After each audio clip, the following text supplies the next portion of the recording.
আসলে আসলে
নেপাল আমাৰ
ডাঙৰীয়া মহোদয়ক তেখেতক সম্বৰ্ধনা জনাব ৰশ্মিতা ঢকাল।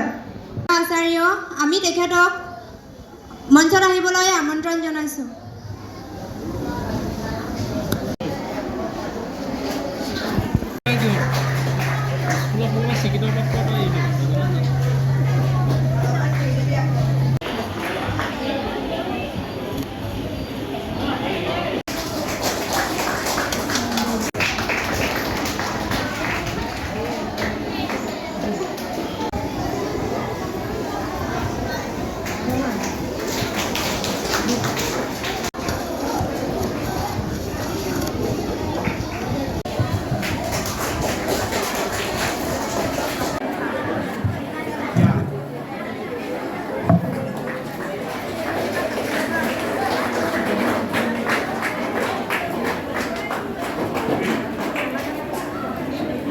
হিমাদীপা ভৰালী মেমক তেখেতক সম্বৰ্ধনা জনাব ধ্ৰুৱজ্যোতি গগৈ।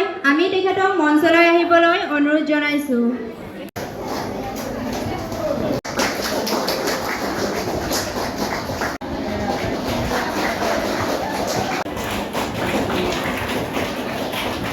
জনাব বিচাৰিছোঁ দয়ালী বড়ো মেমক তেখেতক সম্বৰ্ধনা জনাব পম্পী হাজঙে। আমি তেখেতক মঞ্চলৈ আহিবলৈ অনুৰোধ জনাইছোঁ। আমি তেখেতক মঞ্চলৈ আহিবলৈ ৱাৰ্ড ইয়ৰ্গিঙে আমি তেখেতক মঞ্চলৈ আহিবলৈ অনুৰোধ জনাইছোঁ।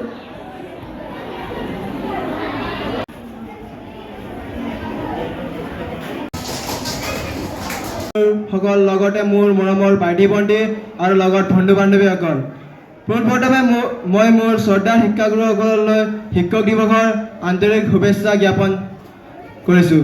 আৰু বন্ধু বান্ধৱীসকল, পোনপ্ৰথমে মই সকলো শিক্ষাগুৰুসকলক শিক্ষক দিৱসৰ আন্তৰিক শুভেচ্ছা জনাইছোঁ। ডক্টৰ সৰ্বপল্লী ৰাধাকৃষ্ণৰ জন্মৰ বাৰ্ষিকত পালন কৰা হৈছিল। এইজন মহান ব্যক্তিৰ জন্ম হৈছিল 1888 চনৰ 5 ছেপ্টেম্বৰ তাৰিখে। ডক্টৰ সৰ্বপল্লী ৰাধাকৃষ্ণ এজন মহান পণ্ডিত, উৎকৃষ্ট শিক্ষক আৰু ভাৰতৰ দ্বিতীয় ৰাষ্ট্ৰপতি আছিল। ডক্টৰ সৰ্বপল্লী ৰাধাকৃষ্ণই শিশুসকলক অতি মৰম কৰিছিল। 1962 চনৰ